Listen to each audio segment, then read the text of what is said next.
மாண்புமிகு பேரவைத் தலைவர் அவர்களே, திரு சி. ஜோசப் விஜய் அவர்களை முதலமைச்சராக கொண்ட அமைச்சரவை மீது இப்பேரவை தனது நம்பிக்கையை தெரிவிக்கிறது என நான் மொழிந்துள்ள அரசினர் தீர்மானத்தின் மீது அனைத்து கட்சிகளை சார்ந்த மாண்புமிகு உறுப்பினர்கள் தங்களது கருத்துக்களை தெரிவித்து தீர்மானத்தை ஆதரித்தும் எதிர்த்தும் உரையாற்றியுள்ளனர். உரையாற்றிய உறுப்பினர்கள் அனைவருக்கும் என்னுடைய நன்றியை முதற்கண் தெரிவித்துக் கொள்கிறேன்.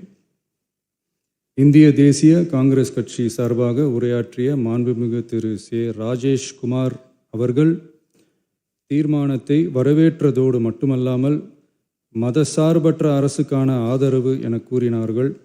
நிச்சயமாக இந்த அரசு மதசார்பற்ற அரசாகத்தான் செயல்படும் என்கிற உறுதியை தெரிவித்துக் கொள்கிறேன்.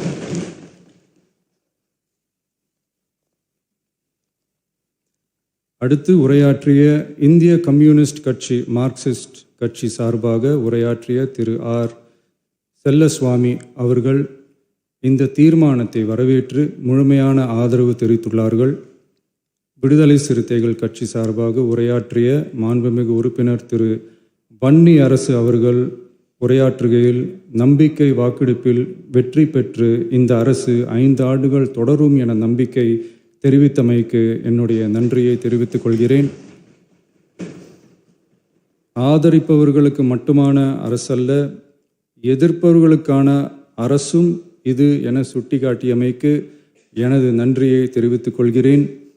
முந்தைய அரசுகளால் கொண்டு வரப்பட்ட முக்கிய மக்கள் நலத்திட்டங்கள் தொடரும் என்ற உறுதியை தெரிவித்துக் கொள்கிறேன். இந்திய யூனியன் முஸ்லீம் லீக் கட்சியின் சார்பாக உரையாற்றிய மாண்புமிகு திரு ஆமு ஷாஜகான் அவர்கள் தீர்மானத்தை வரவேற்று வரலாற்று சாதனை இந்த அரசு படைக்கும் என வாழ்த்தியுள்ளார்கள். மாண்புமிகு உறுப்பினர் திரு எஸ். காமராஜ் அவர்கள் தீர்மானத்தை வரவேற்று உரையாற்றியுள்ளார்கள். இந்திய கம்யூனிஸ்ட் கட்சி சார்பாக உரையாற்றிய மாண்புமிகு திரு ராமச்சந்திரன் அவர்கள் தீர்மானத்தை வரவேற்று பேசியுள்ளார்கள். தேசிய முற்போக்கு திராவிட கழகத்தின் சார்பாக உரையாற்றிய மாண்புமிகு உறுப்பினர் திருமதி பிரேமலதா விஜயகாந்த் அவர்கள் உரையாற்றுகையில் எதிர்கட்சிகளை எதிரி கட்சிகளாக நினைக்காமல் எங்கள் அரசு செயல்படுவது குறித்து குறிப்பிட்டு வாழ்த்து தெரிவித்தமைக்கு என்னுடைய நன்றி.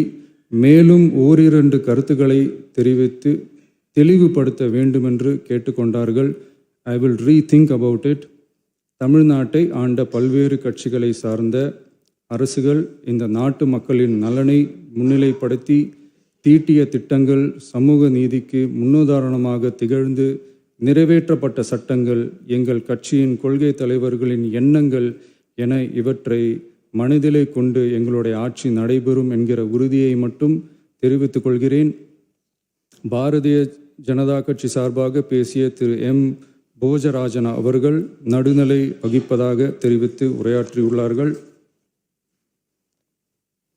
பாட்டாளி மக்கள் கட்சியின் சார்பாக அடுத்து உரையாற்றிய மாண்புமிகு முனைவர் திருமதி சௌமியா அன்புமணி அவர்கள் உரையாற்றுகையில் விவசாயிகள், இளைஞர்கள், மகளிர் நலன், மது ஒழிப்பு குறித்து செயல்படுத்தப்பட வேண்டிய திட்டங்கள் குறித்து குறிப்பிட்ட தீர்மானத்திலிருந்து விலகி நிற்பதாக தெரிவித்துள்ளார்கள்.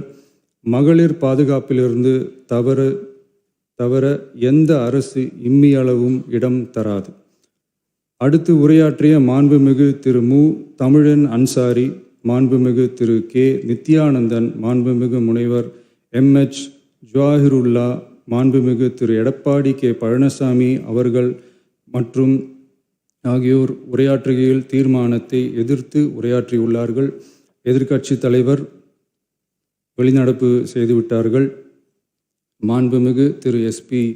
வேலுமணி அவர்கள் தீர்மானத்தை ஆதரித்து உரையாற்றியுள்ளார்கள். குதிரை பேரத்தில் எமது அரசு ஈடுபடுகிறது என்று கருத்தை தெரிவித்த மாண்புமிகு உறுப்பினர் அவர்களுக்கு நான் ஒன்றை மட்டும் சொல்லிக்கொள்கிறேன். இந்த அரசு குதிரை வேகத்தில் செயல்படுகிற அரசே தவிர குதிரை பேரத்தில் ஈடுபடுகிற அரசு இல்லை என்பதை ஆணித்தரமாக தெரிவித்துக் கொள்கிறேன். நம் தமிழ்நாட்டின் முன்னேற்றத்திற்கு உழைத்த தலைவர்கள் வழிகாட்டிய கொள்கைகளிலிருந்து இம்மி அளவு விலகாமல் நிச்சயமாக இந்த ஆட்சி நடைபெறும். எனவே நான் மொழிந்துள்ள இத்தீர்மானத்தை மாண்புமிகு உறுப்பினர்கள் அனைவரும் ஏகமனதாக நிறைவேற்றித் தர வேண்டும் என்று கேட்டுக்கொண்டு அமர்கிறேன்.